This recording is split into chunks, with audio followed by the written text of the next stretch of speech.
Hi hello friends, ಎಲ್ಲರಿಗೂ ನಮ್ಮ ಅಮ್ಮನ ಅಡುಗೆಗೆ ಸ್ವಾಗತ. ಇವತ್ತು ನಾನು ಮಾಡ್ತಾ ಇರುವಂಥ ರೆಸಿಪಿ ಆಲೂ ಫ್ರೈ, ಪೊಟ್ಯಾಟೊ ಫ್ರೈ ಮಾಡ್ತಾ ಇದ್ದೀನಿ. ತುಂಬಾ ಚೆನ್ನಾಗಿರುತ್ತೆ ಫ್ರೆಂಡ್ಸ್.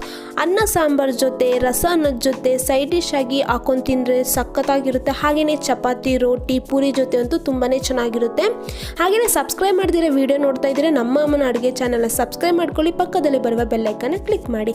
ಇವಾಗ ಇಂಗ್ರೀಡಿಯೆಂಟ್ಸ್ ಏನಂತ ನೋಡ್ಕೊಂಬರೋಣ ಬನ್ನಿ.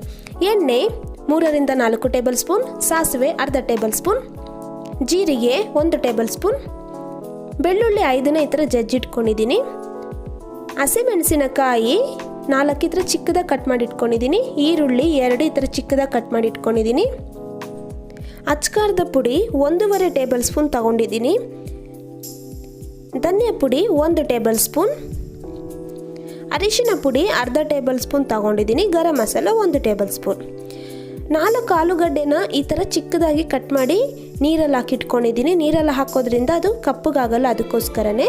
ಮತ್ತು ರುಚಿಗೆ ತಕ್ಕಷ್ಟು ಉಪ್ಪು, ಕರಿಬೇವು 1 ಟೇಬಲ್ ಸ್ಪೂನ್.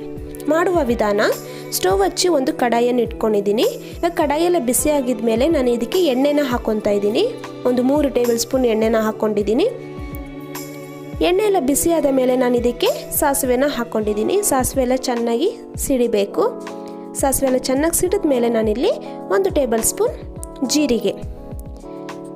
ಇವಾಗ ನಾನಿಲ್ಲಿ ಬೆಳ್ಳುಳ್ಳಿನ ಹಾಕ್ಕೊತಾ ಇದ್ದೀನಿ. ಬೆಳ್ಳುಳ್ಳಿನ ಲೈಟಾಗಿ ಜಜ್ಜಿ ಹಾಕ್ಕೊಂಡಿರೋದು, ಮತ್ತು ಹಸಿಮೆಣಸಿನಕಾಯಿ ಹಾಕ್ಕೊಂಡು ಲೈಟಾಗಿ ಫ್ರೈ ಮಾಡ್ಕೋಬೇಕು. ಹಸಿ ವಾಸನೆ ಹೋಗೋವರೆಗೂ ಸ್ವಲ್ಪ ಫ್ರೈ ಮಾಡಿಕೊಂಡ್ರೆ ಸಾಕು. ನೋಡಿ ಫ್ರೆಂಡ್ಸ್, ಇವಾಗ ಇದೆಲ್ಲ ಲೈಟಾಗಿ ಫ್ರೈ ಆಗ್ತಾ ಇದೆ. ಇವಾಗ ನಾನು ಇದೆಲ್ಲ ಫ್ರೈ ಮಾಡ್ಕೊಂಡಿದ್ದ ಆದಮೇಲೆ ಈರುಳ್ಳಿನ ಹಾಕ್ಕೊತಾ ಇದ್ದೀನಿ. ಚಿಕ್ಕದಾಗಿ ಕಟ್ ಮಾಡ್ಕೊಂಡಿರೋ ಈರುಳ್ಳಿನ ಹಾಕ್ಕೊತಾ ಇದ್ದೀನಿ. ಈರುಳ್ಳಿನ ಅಷ್ಟೇ ಜಾಸ್ತಿ ಫ್ರೈ ಮಾಡೋಕ್ಕೆ ಹೋಗಬೇಡಿ, ಲೈಟಾಗಿ ಫ್ರೈ ಆದರೆ ಸಾಕು. ಲೈಟಾಗಿ ಕಲರ್ ಚೇಂಜ್ ಆಗಬೇಕು, ಹಸಿ ವಾಸನೆ ಎಲ್ಲ ಹೋಗಬೇಕು, ಅಲ್ಲಿವರೆಗೂ ಫ್ರೈ ಮಾಡಿಕೊಂಡ್ರೆ ಸಾಕು ಫ್ರೆಂಡ್ಸ್. ಇವಾಗ ನೋಡಿ ಈರುಳ್ಳಿ ಎಲ್ಲ ಚೆನ್ನಾಗಿ ಫ್ರೈ ಆಗ್ತಾ ಇದೆ. ಇವಾಗ ಇದೇ ಥರನೆಲ್ಲ ನಾವು ಒಂದು ಸ್ವಲ್ಪ ಹೊತ್ತು ಫ್ರೈ ಮಾಡಿಕೊಂಡ್ರೆ ಸಾಕು, 1 ನಿಮಿಷ ಫ್ರೈ ಮಾಡಿಕೊಂಡ್ರೆ ಸಾಕು. ಇವಾಗ ನಾನಿಲ್ಲಿ ಸ್ವಲ್ಪ ಉಪ್ಪನ್ನು ಹಾಕ್ಕೊತಾ ಇದ್ದೀನಿ. ಈರುಳ್ಳಿಗೆ ಉಪ್ಪೆಲ್ಲ ಹಾಕ್ಕೊಂಡು ಚೆನ್ನಾಗಿ ಮಿಕ್ಸ್ ಮಾಡಿಕೊಂಡು ಫ್ರೈ ಮಾಡ್ಕೋಬೇಕು. ಇವಾಗ ಇದೆಲ್ಲ ಚೆನ್ನಾಗಿ ಫ್ರೈ ಆಗಿದೆಯಲ್ಲ, ಇವಾಗ ನಾನಿಲ್ಲಿ ಆಲೂಗಡ್ಡೆನ ಹಾಕ್ಕೊತಾ ಇದ್ದೀನಿ. 4 ಆಲೂಗಡ್ಡೆನ ಈ ಥರ ಚಿಕ್ಕದಾಗಿ ಕಟ್ ಮಾಡಿ ಇಟ್ಕೊಂಡು ಹಾಕ್ಕೊತಾ ಇರೋದು. ಇವಾಗ ಆಲೂಗಡ್ಡೆನ ಎಣ್ಣೆದಲ್ಲೇ ಚೆನ್ನಾಗಿ ಫ್ರೈ ಮಾಡ್ಕೋಬೇಕು. ಇವಾಗ ಎಷ್ಟು ಫ್ರೈ ಮಾಡ್ತೀರಿ ಅಷ್ಟು ಟೇಸ್ಟಿಯಾಗಿರುತ್ತೆ ಫ್ರೆಂಡ್ಸ್. ಇವಾಗ ಇದೇ ಎಣ್ಣೆದಲ್ಲಿ ಚೆನ್ನಾಗಿ ಫ್ರೈ ಮಾಡ್ಕೋಬೇಕು. ನಾವು ಒಂದು 2 ನಿಮಿಷ ಇದೇ ಥರನೇ ಫ್ರೈ ಮಾಡಿಕೊಂಡ್ರೆ ಅದು ಅರ್ಧ ಆಲೂಗಡ್ಡೆನೂ ಬೇಯುತ್ತೆ, ಆವಾಗ ಚೆನ್ನಾಗಿರುತ್ತೆ ಟೇಸ್ಟು. ಇವಾಗ ನೋಡಿ ನಾನಿಲ್ಲಿ ಕರಿಬೇವನ್ನು ಹಾಕ್ಕೊತಾ ಇದ್ದೀನಿ. ಕರಿಬೇವು ಸ್ವಲ್ಪ ಹಾಕ್ಕೊಂಡು ಮಿಕ್ಸ್ ಮಾಡಿಕೊಂಡು ಫ್ರೈ ಮಾಡ್ಕೋಬೇಕು. ಇವಾಗ ಇದೇ ಥರನೆಲ್ಲ ಚೆನ್ನಾಗಿ ಫ್ರೈ ಆದಮೇಲೆ ನಾನಿಲ್ಲಿ ಅರಿಶಿನ ಪುಡಿ ಹಾಕ್ಕೊಂಡಿದ್ದೀನಿ, ಅಚ್ಕಾರದ ಪುಡಿ, ಧನಿಯಾ ಪುಡಿ ಮತ್ತು ಗರಂ ಮಸಾಲ ಇಷ್ಟನ್ನು ಹಾಕ್ಕೊಂಡು ಮಿಕ್ಸ್ ಮಾಡಿಕೊಂಡು ಫ್ರೈ ಮಾಡ್ಕೋಬೇಕು. ಇವಾಗ ಇದೆಲ್ಲ ಹಾಕಿದಾದ್ಮೇಲೆ ನಾನು ಮಿಕ್ಸ್ ಮಾಡ್ಕೊತಾ ಇದ್ದೀನಿ. ಇದೆಲ್ಲ ಮಿಕ್ಸ್ ಮಾಡಿಕೊಂಡು ಒಂದು ಸ್ವಲ್ಪ ಹೊತ್ತು ಫ್ರೈ ಮಾಡ್ಕೋಬೇಕು ಇದೇ ಥರನೇ. ನೋಡಿ ಫ್ರೆಂಡ್ಸ್, ಇದೆಲ್ಲ ಚೆನ್ನಾಗಿ ಮಿಕ್ಸ್ ಆಗಿದೆ. ನೋಡಿ ಫ್ರೆಂಡ್ಸ್, ಇದೆಲ್ಲ ಚೆನ್ನಾಗಿ ಮಿಕ್ಸ್ ಆಗಿದೆ ಅಲ್ಲ.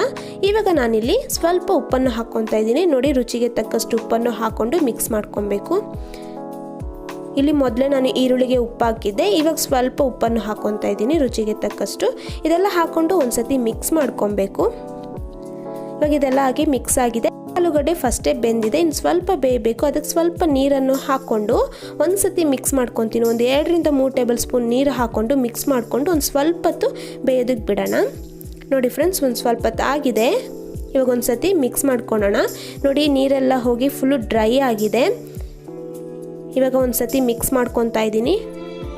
ನೋಡಿ ಫ್ರೆಂಡ್ಸ್, ಆಲೂಗಡ್ಡೆ ಫ್ರೈ ರೆಡಿ ಆಗಿದೆ. ತುಂಬಾ ಚೆನ್ನಾಗಿರುತ್ತೆ, ಟೇಸ್ಟಿಯಾಗೂ ಇರುತ್ತೆ. ನೀವು ಕೂಡ ಮನೇಲಿ ಒಂದ್ಸತಿ ಟ್ರೈ ಮಾಡಿ, ಖಂಡಿತವಾಗ್ಲೂ ಚೆನ್ನಾಗಿ ಬರುತ್ತೆ. ಇವಾಗ ನಾನು ಒಂದು ಸರ್ವಿಂಗ್ ಬೌಲ್ಗೆ ಹಾಕ್ಕೊಂಡು ಸರ್ವ್ ಮಾಡ್ಕೊತಾ ಇದ್ದೀನಿ. ನೋಡಿ ಫ್ರೆಂಡ್ಸ್, ಎಷ್ಟು ಈಸಿಯಾಗಿ ಬೇಗನೆ ಮಾಡ್ಕೋಬೋದಲ್ಲ. ಬ್ರೇಕ್ಫಾಸ್ಟು ಕೂಡ ನಾವು ಮಾಡ್ಕೋಬೋದು, ಚಪಾತಿ, ರೋಟಿ ಇಲ್ಲಾಂದರೆ ಪೂರಿ ಜೊತೆ ತುಂಬಾ ಚೆನ್ನಾಗಿರುತ್ತೆ. ಹಾಗೆ ಕೂಡ ರೈಸ್ ಐಟಮ್ಗೂ ತುಂಬಾ ಚೆನ್ನಾಗಿರುತ್ತೆ. ನೀವು ಕೂಡ ಒಂದ್ಸತಿ ಮನೇಲಿ ಟ್ರೈ ಮಾಡಿ, ಹೇಗೆ ಬಂತು ಅಂತ ಕಮೆಂಟ್ ಮಾಡಿ. ಹಾಗೆಯೇ ನಮ್ಮ ಅಮ್ಮನ ಅಡುಗೆ ಚಾನಲ್ನ ಸಬ್ಸ್ಕ್ರೈಬ್ ಮಾಡ್ಕೊಳ್ಳಿ, ಪಕ್ಕದಲ್ಲಿ ಬರುವ ಬೆಲ್ಲೈಕನ್ನ ಕ್ಲಿಕ್ ಮಾಡೋದು ಮಾತ್ರ ಮರಿಬೇಡಿ. ಈ ವಿಡಿಯೋ ನೋಡಿರುವ ಎಲ್ಲ ವೀಕ್ಷಕರಿಗೂ ಧನ್ಯವಾದಗಳು.